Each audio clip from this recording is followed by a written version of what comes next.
मेरे प्यारे बच्चों, अगर आप लोग इस चैनल पर नए हो तो इस चैनल को सब्सक्राइब करके जाना और इस भजन को इग्नोर मत करना। आओ चलते हैं सीयू की दुनिया में। हर किसी के मन में यह सवाल जरूर आता होगा कि आदि योगी भगवान शिव का जन्म कैसे हुआ और उनके माता पिता कौन थे। साथ ही त्रिदेव में ब्रह्मा सृष्टि के रचयिता, विष्णु पालनकर्ता और शिव संहारक माने गए हैं। लेकिन इन तीनों में से सबसे शक्तिशाली देवता कौन है? भगवान शिव को हमेशा हाथ में त्रिशूल, गले में वासुकी नाक, हाथ में डमरू, माथे पर अर्धचंद्र, शरीर पर भस्म और बाघ की खाल धारण किए हुए देखा जाता है। लेकिन सवाल यह उठता है कि शिवजी के पास ये सभी वस्तुएं कैसे आई? इनके पीछे ऐसी रहस्यमयी पौराणिक गाथाएं छिपी हैं जिन्हें जानकर आप हैरान रह जाएंगे। आपने कभी सोचा है कि भगवान शिव को भांग का प्रसाद क्यों चढ़ाया जाता है? आखिर इसके पीछे कौन सा रहस्य छिपा है और महाशिवरात्रि का पर्व क्यों मनाया जाता है? इस वीडियो में हम आपको इन गूढ़ रहस्यों के बारे में विस्तार से बताएंगे। और सबसे चौंकाने वाली बात, कहा जाता है कि भगवान शिव आज भी कैलाश पर्वत पर अपने परिवार के साथ निवास करते हैं। लेकिन आज तक कोई भी व्यक्ति, चाहे कितनी भी तकनीक क्यों ना हो, कैलाश पर्वत पर नहीं चढ़ पाया। ऐसा कौन सा रहस्य है जो मानव को इस पर्वत की चोटी तक पहुंचने से रोकता है? और समय आया सृष्टि के सृजन का।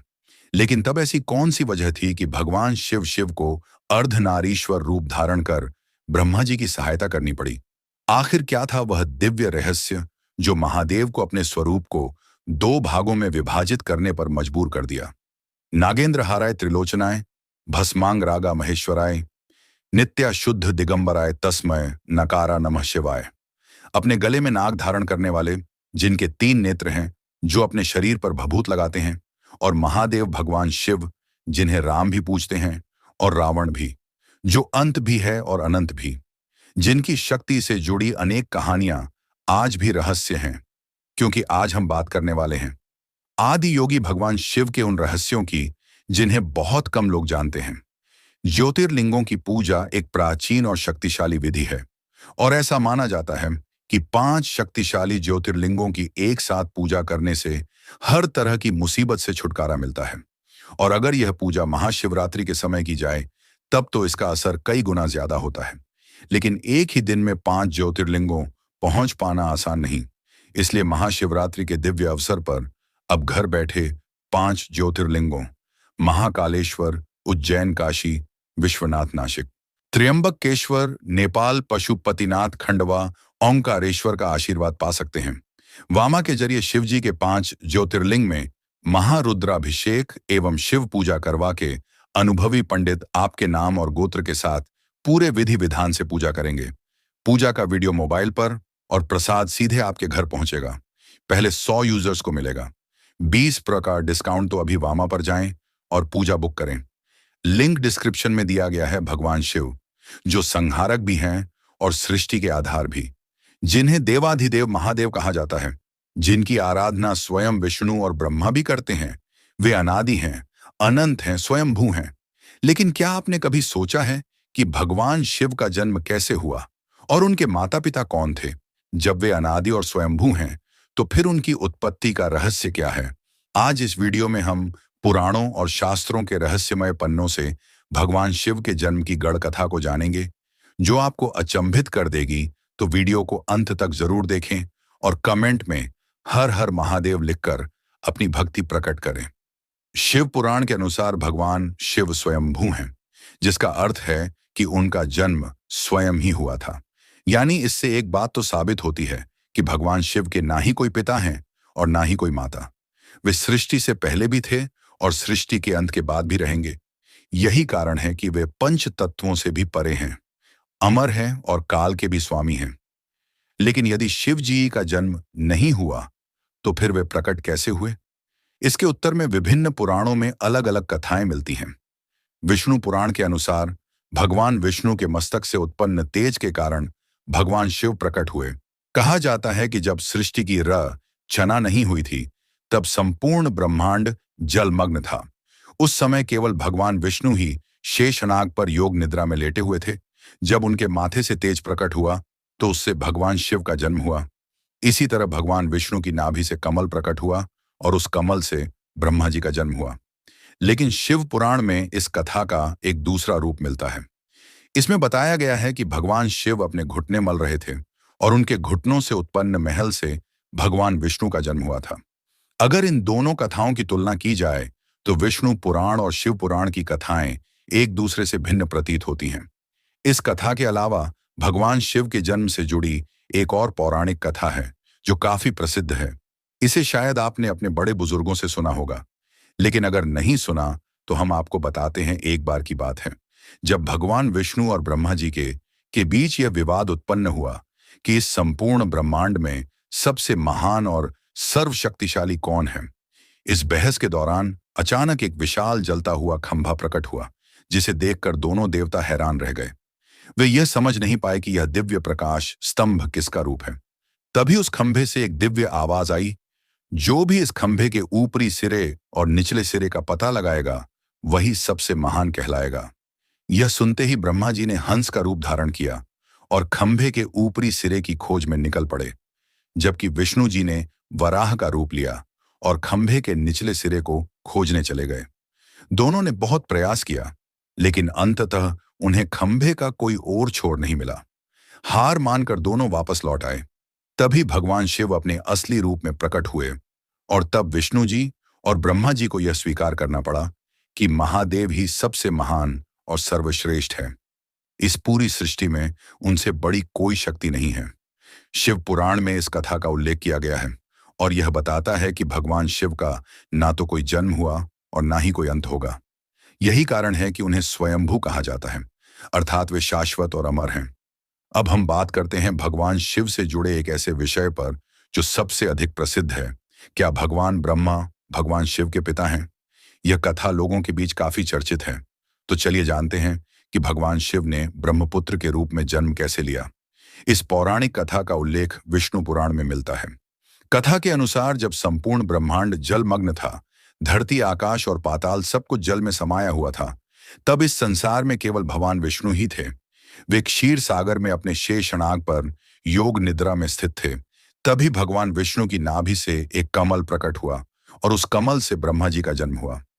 ब्रह्मा जी और विष्णु जी इस ब्रह्मांड की सृष्टि को लेकर चर्चा कर ही रहे थे कि अचानक भगवान शिव प्रकट हुए। लेकिन जब ब्रह्मा जी ने उन्हें पहचानने से इनकार कर दिया तो भगवान शिव नाराज हो गए और अंतर्ध्यान हो गए। भगवान विष्णु ने अपनी दिव्य दृष्टि से ब्रह्मा जी को उनकी भूल का एहसास कराया, जिसके बाद ब्रह्मा जी ने भगवान शिव से क्षमा मांगी और उनसे प्रार्थना की कि वे उनके पुत्र रूप में जन्म ले। भगवान शिव ने ब्रह्मा जी की प्रार्थना स्वीकार कर ली और जब ब्रह्मा जी ने सृष्टि की रचना प्रारंभ की तो उन्हें एक संतान की आवश्यकता महसूस हुई। उसी समय भगवान शिव का वरदान उन्हें याद आया। ब्रह्मा जी ने कठोर तपस्या की, जिससे प्रसन्न होकर भगवान शिव एक बालक के रूप में उनकी गोद में प्रकट हुए। यह भगवान शिव का एकमात्र बाल्य रूप था। जब ब्रह्मा जी ने बालक शिव से उनका नाम पूछा तो शिव रो रहे थे। तब ब्रह्मा जी ने उनका नाम रुद्र रखा, जिसका अर्थ होता है रुदन करने वाला। लेकिन इसके बावजूद भी बालक शिव शांत नहीं हुए, इसीलिए ब्रह्मा जी ने उन्हें दूसरा नाम दिया। फिर भी वे चुप नहीं हुए। अंततः उन्हें शांत करने के लिए ब्रह्मा जी ने भगवान शिव को 108 नाम प्रदान किए।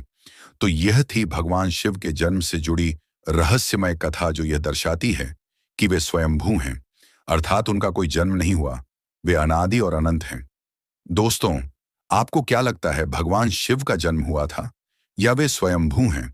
इस रहस्य पर आपकी क्या राय है? कमेंट में अपना तर्क लिखें और देखते हैं कि कौन सबसे श्रेष्ठ और तार्किक उत्तर देता है। सबसे श्रेष्ठ और तार्किक उत्तर को पिन किया जाएगा। अब बात करते हैं भगवान शिव के गले में विराजमान नाग के बारे में, जो महादेव के पास कैसे आया और इसकी पौराणिक कथा क्या है।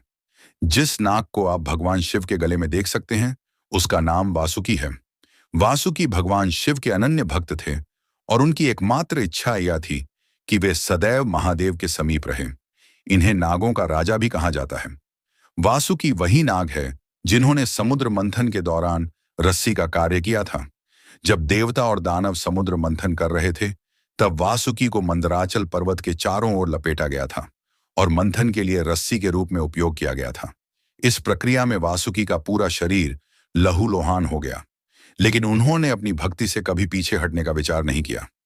यही नहीं, जब समुद्र मंथन के दौरान महाविष गर्भ ने वासुकी को अपने गले में धारण कर लिया और तभी से वासुकी अमर हो गए। धार्मिक मान्यताओं के अनुसार समुद्र मंथन के अलावा नागराज वासुकी का वर्णन एक अन्य महत्वपूर्ण घटना में भी मिलता है कि वदंती के अनुसार जब भगवान श्री कृष्ण का जन्म हुआ तो वासुदेव जी उन्हें कंस की जेल से निकालकर गोकुल ले जा रहे थे। रात के अंधकार में जब वासुदेव यमुना पार कर रहे थे तब अचानक एक भयानक तूफान आ गया। यमुना की लहरें उफान पर थीं, तेज बारिश हो रही थी और मार्ग कठिन हो चुका था। तभी नागराज वासुकी प्रकट हुए और उन्होंने अपने विशाल फन से भगवान श्री कृष्ण और वासुदेव पर छत्र तान दिया। उनकी छत्र छाया में वासुदेव सुरक्षित रूप से यमुना पार कर गोकुल पहुंचे। इसके अलावा जब भगवान शिव ने त्रिपुरासुर का वध करने का निर्णय लिया तब वासुकी उनके धनुष की डोर बन गए और महादेव ने त्रिपुरासुर का संहार किया। इसी कारण भगवान शिव को त्रिपुरा भी कहा जाता है। अगर आप हमारे इस चैनल पर पहली बार आए हैं तो शंकर भगवान का लाल चैनल को सब्सक्राइब करना ना भूलें और वीडियो को लाइक जरूर करें, क्योंकि यह आपके लिए सिर्फ 1 सेकंड का काम है, लेकिन इससे हमारी टीम को बहुत बड़ा सपोर्ट मिलता है। अब जानते हैं कि भगवान शिव ने अपने मस्तक पर चंद्रमा को क्यों स्थान दिया और इसके पीछे की पौराणिक कथा क्या है। शिव पुराण के अनुसार राजा दक्ष की 27 बेटियां थीं, जिनका विवाह चंद्रदेव से हुआ था। विवाह के समय चंद्रदेव ने राजा दक्ष से वादा किया था कि वे अपनी सभी पत्नियों को समान प्रेम और सम्मान देंगे, लेकिन विवाह के बाद चंद्रदेव का झुकाव अपनी एक पत्नी रोहिणी की ओर अधिक हो गया। इससे उनकी अन्य पत्नियां उदास रहने लगीं और उन्होंने अपने पिता दक्ष से इसकी शिकायत की। जब दक्ष को यह बात पता चली तो वे अत्यंत क्रोधित हो गए और उन्होंने चंद्रदेव को श्राप दे दिया। उन्होंने कहा कि चंद्रदेव एक भयानक बीमारी के शिकार होंगे और 15 दिनों में धीरे धीरे क्षीण होकर अंततः लुप्त हो जाएंगे। इस श्राप को सुनकर चंद्रदेव भयभीत हो गए और इस कष्ट से मुक्ति पाने के लिए वे ब्रह्मा जी के पास गए। ब्रह्मा जी ने उन्हें भगवान शिव की पूजा करने का उपाय बताया। तब चंद्रदेव ने मिट्टी का शिवलिंग बनाकर महामृत्युंजय मंत्र का जाप करते हुए कठोर तपस्या की। कई वर्षों की तपस्या के बाद भगवान महादेव प्रसन्न हुए और उन्होंने चंद्रदेव को दर्शन दिए। भगवान शिव ने उन्हें वरदान दिया कि वे पूरी तरह से कभी भी समाप्त नहीं होंगे। 15 दिनों तक घटने के बाद अगले 15 दिनों में वे फिर से बढ़ते जाएंगे। इसी कारण अमावस्या के दिन चंद्रमा पूरी तरह से लुप्त हो जाता है और फिर पूर्णिमा के दिन दोबारा पूर्ण रूप में प्रकट हो जाता है। भगवान शिव ने चंद्रदेव को अपने मस्तक पर स्थान दिया, जिससे यह संकेत मिलता है कि महादेव के आशीर्वाद से ही चंद्रमा का अस्तित्व बना हुआ है। इसी कारण भगवान शिव को चंद्रशेखर भी कहा जाता है। शिव पुराण के अनुसार भगवान शिव पूरे शरीर पर भस्म धारण करते हैं।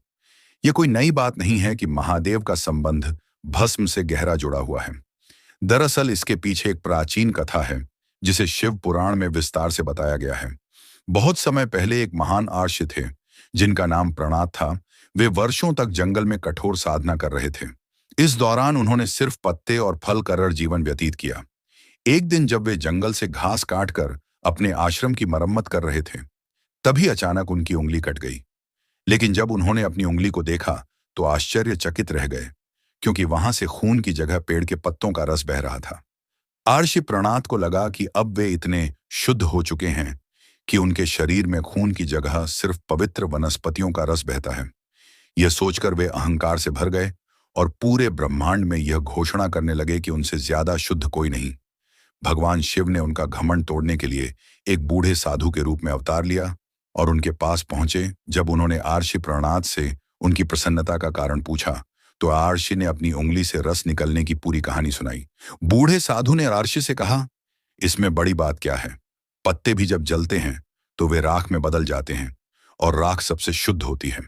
इसके बाद बूढ़े साधु ने अपनी ही उंगली काटी और उसमें से रक्त की जगह राख निकलने लगी।